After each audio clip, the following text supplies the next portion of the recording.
sejahtera dan selamat petang kepada seluruh rakyat Malaysia. Berdiri bersama dengan saya adalah Datuk Dr. Chong Chee Kiong dan Datuk Dr. Noor Hizan. Kementerian Kesihatan Malaysia ingin memaklumkan bahawa terdapat 8 kes yang telah pulih dan dibenarkan discharge pada hari ini.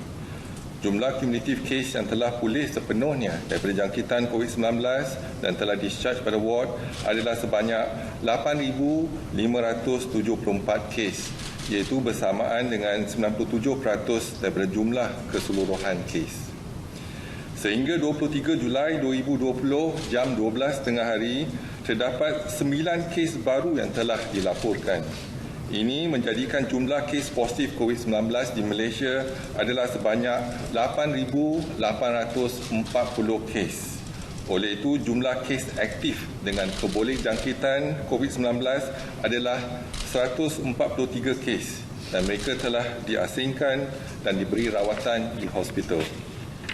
Ingin dimaklumkan daripada 9 kes baru yang dilaporkan hari ini, 3 kes adalah kes import yang mendapat jangkitan di luar negara yang melibatkan 1 warga negara Malaysia dan 2 bukan warga negara yang mempunyai keluarga yang menetap di Malaysia atau dibenarkan masuk di atas urusan kerja.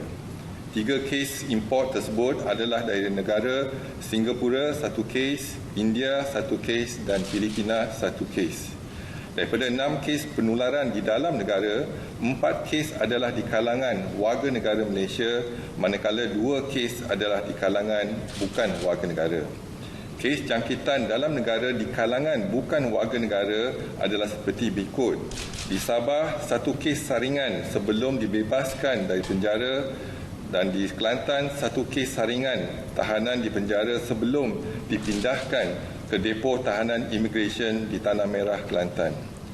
Perincian kes penularan COVID-19 di dalam negara di kalangan warga negara iaitu 4 kes pula adalah seperti berikut, iaitu di Sarawak ada 4 kes. 1 kes daripada kluster Pasar Stutong, 1 kes daripada kluster Hospital Sentosa, 1 kes daripada kluster Kejuruteraan Kuching dan 1 kes saringan masih dalam siasatan. Beliau bergejala dan telah dimasukkan ke Hospital Umum Sarawak.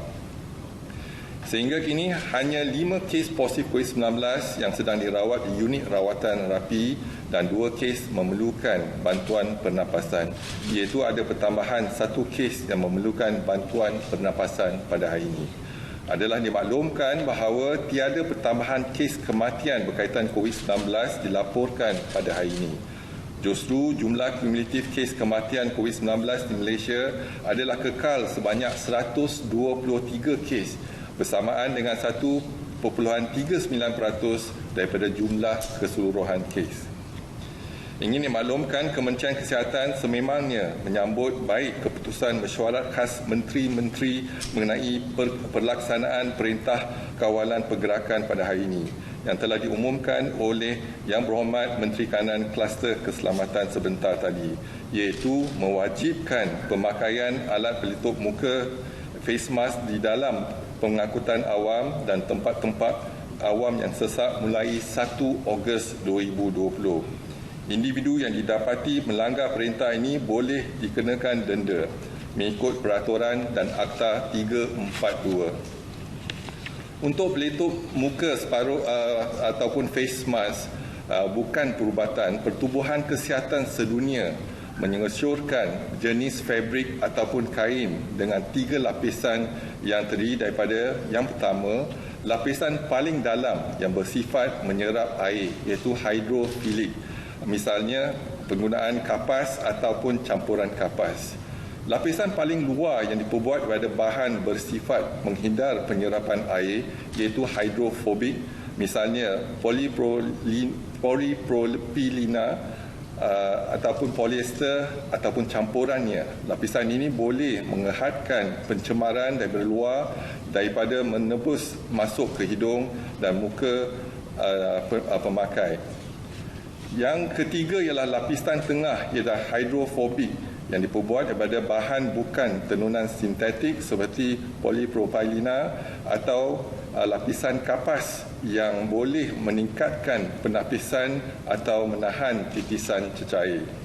Selain itu, alat pelitup separuh muka perlu dipakai dengan betul dan menutup ruang hidung sehingga dagu.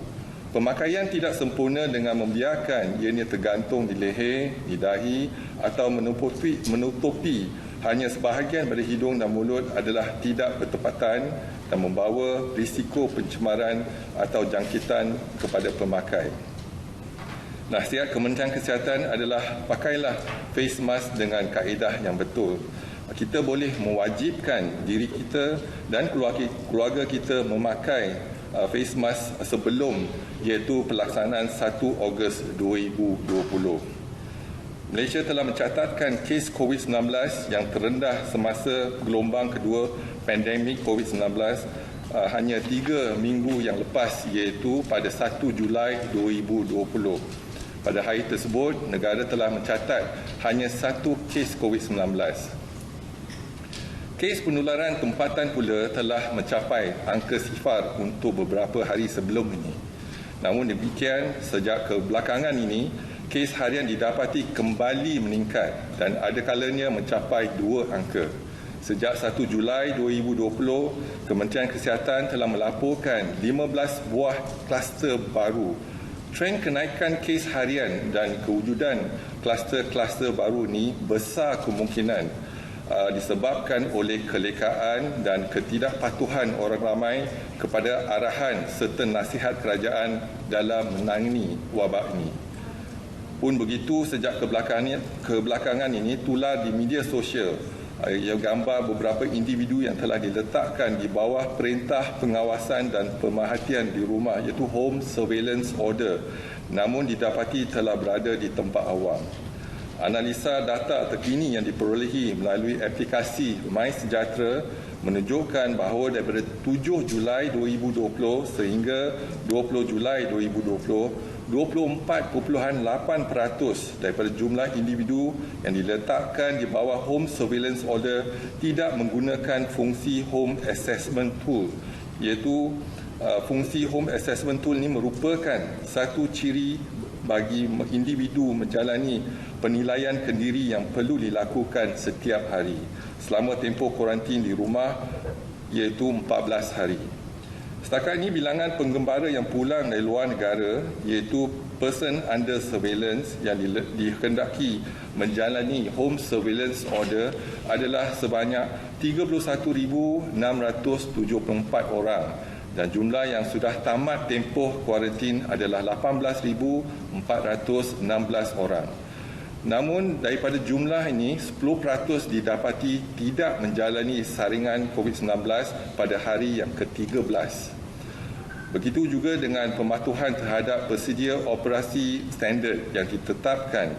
Jika diperhatikan, lebih ramai masyarakat makan di restoran, membeli belah di pasar raya dan kembali bekerja di pejabat-pejabat. Namun begitu, analisa data melalui aplikasi MySejahtera menunjukkan bahawa walaupun jumlah pengguna berdaftar dengan aplikasi MySejahtera didapati terus meningkat dalam tempoh 3 minggu yang lepas, namun jumlah daftar masuk di premis-premis seperti kedai makan, pasar raya dan sebagainya didapati menunjukkan trend penurunan.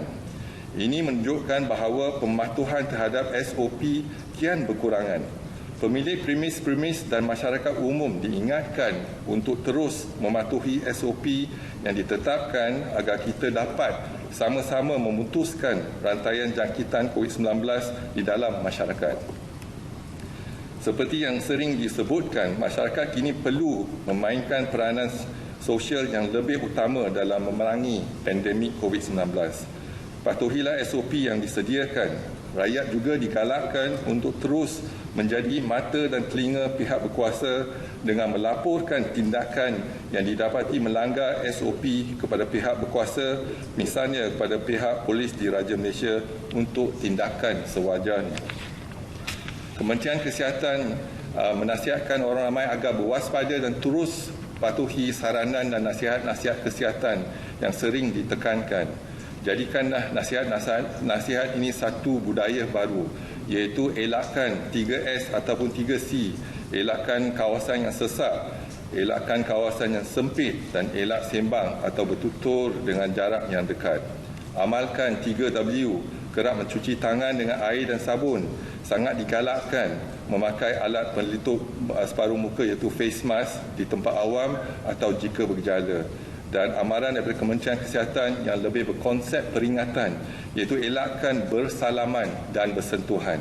Amalkan etika batuk dan bersin yang betul, dapatkan rawatan segera jika bergejala, duduk di rumah dan elakkan kunjung mengunjung. Lakukan aktiviti disinfeksi dan pembersihan di kawasan yang kerap disentuh. Patuhilah kepada SOP sebagai norma baru. Syarat S ialah syarat-syarat seperti yang ditetapkan di bawah Perintah Kawalan Pergerakan Pemulihan. O ialah orang yang berisiko tinggi seperti warga emas dan orang kurang upaya perlu dilindungi. Manakala mereka yang tidak sihat dan bergejala dikehendaki segera menjalani pemeriksaan kesihatan. P adalah penjarakan sosial, diamalkan sekurang-kurangnya 1 meter. Kementerian akan terus memantau perkembangan kejadian jangkitan dalam negara dan juga luar negara melalui maklumat yang diperolehi daripada Pertubuhan Kesihatan Sedunia. Orang ramai akan sentiasa dimaklumkan sebarang perkembangan terkini dan kementerian akan memastikan langkah pencegahan dan kawalan diambil dan dilaksanakan secara berterusan. Seterusnya dimaklumkan laporan saringan COVID-19 di 453 sekolah tahfiz dan madrasah sehingga 23 Julai 2020. Jumlah pelajar, guru dan kaki tangan yang telah dikenal pasti adalah 24,447 individu. Jumlah sampel yang diambil dan diuji setakat ini adalah 20,865 individu bersama dengan 85.3%. Jumlah kes yang positif yang dikesan ialah 733 kes bersama dengan 3.5%. Mereka yang bergejala adalah 98 kes iaitu bersama dengan 13.4%. Mereka yang positif dan tidak bergejala kekal 635 kes iaitu 86.6%. Dimaklumkan laporan saringan COVID-19 di 455 pasar di seluruh negara sehingga 23 Julai 2020. Jumlah peniaga, pekerja, pemandu dan lain-lain yang dikenal pasti adalah 45,826 individu.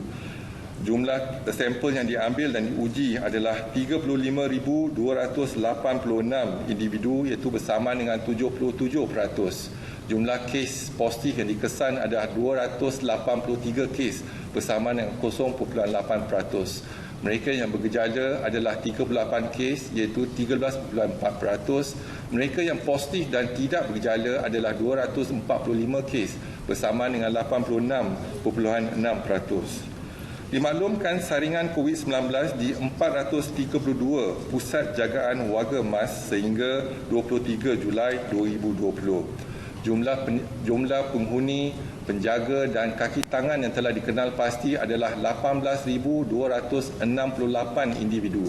Jumlah sampel yang diambil dan diuji setakat ini adalah 16,425 individu bersama dengan 89.9%. Jumlah kes yang positif dikesan adalah 43 kes bersama dengan 0.3%. Mereka yang bergejala adalah 7 kes bersama dengan 16.3%. Mereka yang positif dan tidak bergejala adalah 36 kes bersama dengan 83.7%. Dimaklumkan laporan rakyat Malaysia dan Permastautin Tetap yang pulang dari luar negara dari 3 April sehingga 23 Julai dan dikesan positif COVID-19 adalah sejumlah 722 kes. Dan pada hari ini ada pertambahan 3 kes iaitu masing-masing 1 kes yang pulang daripada India, Singapura dan juga Filipina. Seterusnya dimaklumkan laporan rakyat Malaysia, rakyat asing yang telah disaring dan diuji COVID-19 dan jumlah adalah setakat ini 23 Julai 2020 adalah 66,568 individu. Jumlah kes yang positif COVID-19 adalah 2,632 kes. Daripada jumlah tersebut, 49 kes masih dirawat dan diasingkan di hospital dan seorang dirawat di unit rawatan rapi. Jumlah kes kematian kekal 5 kes bersama dengan 0.19%. Seterusnya dimaklumkan laporan 4 kluster depo tahanan imigresen sehingga 23 Julai 2020. Yang pertama ialah depo tahanan imigresen Bukit Jalil. Individu yang disaring setakat ini ialah 1,661 individu dan jumlah kes yang positif ialah 649 kes dan melibatkan 646 bukan warga negara. Yang kedua ialah depo tahanan imigresen Sepang. Individu yang disaring kekal 1,477 kes. Jumlah kes yang positif adalah 72 melibatkan kesemuanya bukan warga negara. Dan depo tahanan imigresen Semenyih dan depo tahanan sementara imigresen Putrajaya telah pun tamat tempoh pemantauan selama 28 hari. Seterusnya dimaklumkan laporan kluster COVID-19 yang aktif di Malaysia sehingga 23 Julai 2020. Kluster yang pertama ialah kluster Sentosa di Kuching, Sarawak. Pada hari ini ada pertambahan 1 kes baru menjadikan jumlah kes 8 kes. Dan kluster kedua ialah kluster Pasar Sutong di Kuching, Sarawak. Ada pertambahan 1 kes menjadikan jumlah keseluruhan 7 kes. Dan kluster yang ketiga ialah kluster kejuruteraan Kuching, Sarawak. Ada pertambahan 1 kes menjadikan jumlah kes adalah 3. Dan 16 kluster yang lain tiada pertambahan kes pada hari ini. Dimaklumkan kapasiti harian 56 makmal COVID-19 yang menjalankan ujian RT-PCR sehingga 22 Julai 2020 adalah 37,100 ujian seharian. Semalam kita berjaya melaksanakan 4,776 ujian seharian yang dilaporkan, iaitu bersamaan dengan 13%. Masih ada data-data ujian yang negatif daripada makmal-makmal swasta yang belum disalurkan di Kementerian Kesihatan. Dimaklumkan laporan jumlah kumulatif ujian COVID-19 untuk pesakit sebelum menjalani pembedahan di Hospital Kementerian Kesihatan setakat 22 Julai 2020 adalah sejumlah 73,848 pesakit. Daripada jumlah tersebut, 27 pesakit dikesan positif COVID-19 bersamaan dengan 0.1%. Dimaklumkan laporan jumlah kumulatif ujian RTK antigen setakat 22 Julai adalah sejumlah 99,483 ujian. Daripada jumlah tersebut, 219 ujian dikesan positif COVID-19 dan bersamaan dengan 0.2%. Ingin dimaklumkan saringan kontak rapat untuk kes nombor 8,839 di Kuantan, iaitu staf kru kapal Elsa Holden Toft. Seramai 42 orang kontak rapat kepada kes 8,839 telah disaring, iaitu yang terdiri daripada 30 kru kapal, 2 ejen kapal, 2 staf Kuantan Port Consortium, 3 wakil syarikat, 5 staf hotel luxury Kuantan. Dan keputusan saringan ialah negatif untuk 34 kes dan 8 kes masih menunggu keputusan. Jadi keseluruhannya hanya 1 kes indeks iaitu 8,839 yang didapati positif, iaitu warga Filipina yang dikesan di Kuantan. Jadi pada hari ini saya dapat merumuskan iaitu kes yang dicatatkan positif COVID-19 ada 9 kes. 3 kes ialah kes import, 1 kes bukan warga negara yang pulang dari India, 1 kes warga negara pulang dari Singapura dan 1 kes bukan warga negara pulang dari Filipina. Dan 6 kes penularan tempatan, iaitu 4 kes di Sarawak, 1 ialah kes kluster Pasar Sutong, iaitu kontak rapat kepada kes 8,758.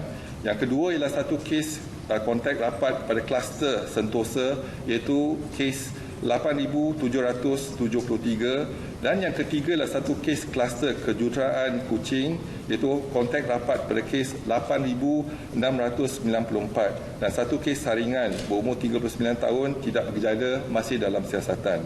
Dan di Sabah ada satu kes saringan iaitu rakyat Filipina yang sudah dibebaskan daripada penjara tapi disaring mendapati kes positif. Dan juga di Kelantan satu kes saringan penjara sebelum dipindahkan ke depo tahanan imigresen Tanah Merah Kelantan. Dan saya buka kepada soalan dan pertanyaan, dipersilakan. Assalamualaikum Doktor. Saya Maria dari RTM. Ini memandangkan yang berkenaan kuarantin wajib di rumah tu yang dikatakan 10% dapati tidak menjalani saringan COVID-19 pada hari ke-13. Apakah tindakan yang diambil oleh KKM menangani peratusan ini dan maksudnya pematuhan ni lah kan? Apakah tindakan dan susulan keputusan yang esok akan bermula kuarantin di stesen wajib tu, bagaimana dengan ujian di negara asal yang tempoh 3 hari tu untuk warga luar dan juga warga Malaysia yang ingin pulang? Okey, terima kasih ke atas dua soalan tersebut. Yang pertama, kalau kita lihat yang mereka 10% yang tidak patuh ataupun melaksanakan ujian pada hari ke-13, kita akan maklumkan kepada polis Diraja Malaysia untuk ambil tindakan. Jadi polis akan menyiasat dan juga mengesan mereka. Jadi tindakan telah pun kita maklumkan dan kita harap kita dapat kesan ke semua 10% tersebut. Yang kedua, melihat kepada soalan tadi apa? Untuk ujian yang 3 hari sebelum penerbangan. Ujian 3 hari tersebut, pada peringkat awal kita mewajibkan untuk melaksanakan ujian tersebut. Jadi kita telah kembali melaksanakan wajib kuarantin di pusat kuarantin yang telah ditentukan sama ada di pusat kuarantin Institut Latihan Awam ataupun di hotel. Tapi kita tidak wajibkan untuk menjalankan saringan ataupun ujian COVID-19 3 hari sebelum mereka sampai di pintu masuk utama. Tetapi itu bergantung kepada negara yang menetapkan peraturan tersebut ataupun kepada bergantung pada airlines ataupun pesawat yang mereka naiki. Kalau mereka perlu untuk dapatkan ujian tersebut sebelum mereka boleh menaiki pesawat, jadi mereka terpaksa lakukan. Tetapi untuk kita hanya pastikan apabila mereka sampai di pintu masuk utama antarabangsa, kita akan menjalankan ujian RT-PCR. Yang itu kita akan menggunakan RT-PCR. Swab akan dijalankan dan mereka akan ditempatkan di pusat kuarantin wajib sama ada di Institut Latihan Awam ataupun di hotel. Dan apabila kalau saringan menunjukkan mereka ada gejala, mereka akan dipindahkan ke hospital terus. Tapi kalau mereka dikesan positif, mereka juga akan dipindahkan dan diasingkan di hospital. Assalamualaikum Datuk. Soalan saya kebelakangan ini hampir setiap hari ada kes baru dilaporkan di Sarawak dan terdapat 9 kluster aktif di negeri itu. Apakah ada keperluan bagi KKM untuk mencadangkan pelaksanaan semula PKP ataupun PKPB memandangkan kluster import yang dilaporkan pun telah menular sebagai local transmission? Terima kasih. Terima kasih atas soalan tersebut. Jadi kita lihat memang ada pertambahan kluster iaitu 10 kluster yang telah dikenal pasti di Kuching. Tapi tindakan kita telah hantar pasukan di Kementerian Kesihatan untuk bersama melihat kepada tindakan kita di lampangan. Dan kita akan memantapkan dan pertingkatkan kesan iaitu tracing, contact tracing untuk mengesan kes-kes yang positif. Dan kalau perlu kita akan melaksanakan iaitu EMCO ataupun PKP di kawasan tersebut. Setakat ni kita masih mengawal dengan baik dan tidak ada masalah untuk kita melaksanakan. Tetapi kalau perlu kita akan menjalankan PKPD di kawasan tersebut iaitu di lokaliti ataupun di kumpulan sasar yang telah dikenal pasti. Jadi kluster-kluster yang telah kita kenal pasti dapat kita kawal setakat ini. Dan tindakan ialah kita perlu melaksanakan contact tracing iaitu mereka yang terdedah pada kes-kes yang positif dalam kluster tersebut dan untuk mengesan mereka. Dan apabila dapat kita mengesan mereka, kita akan mengambil ujian COVID-19. Kalau positif akan dimasukkan ke hospital. Kalau negatif kita akan kuarantinkan. Kalau ada pendedahan kepada kes yang positif. Hi Dato', 2 questions. The first one is, are there any recent spread of infections from people who were found to have flouted the quarantine orders? And the second one is, how effective is the MySejahtera app in detecting those flouting quarantine orders? Have there been instances of flouters going undetected? Thanks. All right, thank you very much. So when we look into those flouting the HSO, Home Surveillance Order, so far from the reported imported cases, we have 3 clusters, Novograd, as well as those coming back from India and Nigeria. But there is actually a standing operating procedure that they have to comply at home. They are not supposed to mix with the family members, but obviously they did and infected the family members. So this is one of the reasons. It's not the issue of whether quarantine at home or quarantine at a quarantine center, but the issue is compliance to the SOP. So MySejahtera already have, self-regulation in terms of every day you have to fill in the information. What we found is 50% of those quarantined at home comply 100% in terms of but 24.9% did not comply at all, even though they have the MySejahtera apps. So more importantly is that if it's a social discipline as well as a responsibility that they have to comply with the SOP that we have. So we hope that those quarantine, even in our quarantine center, they have to comply. If they do not comply in the quarantine center, then back to square one, we still have the problems like infecting other members during the quarantine. The second is that we are using the MySejahtera, but MySejahtera is we are looking into the numbers, large numbers in terms of the response. But we can have the feedback from individuals, so we can trace individual that actually respond and etc. So it helps us to trace, to get the more information about those who have been quarantined.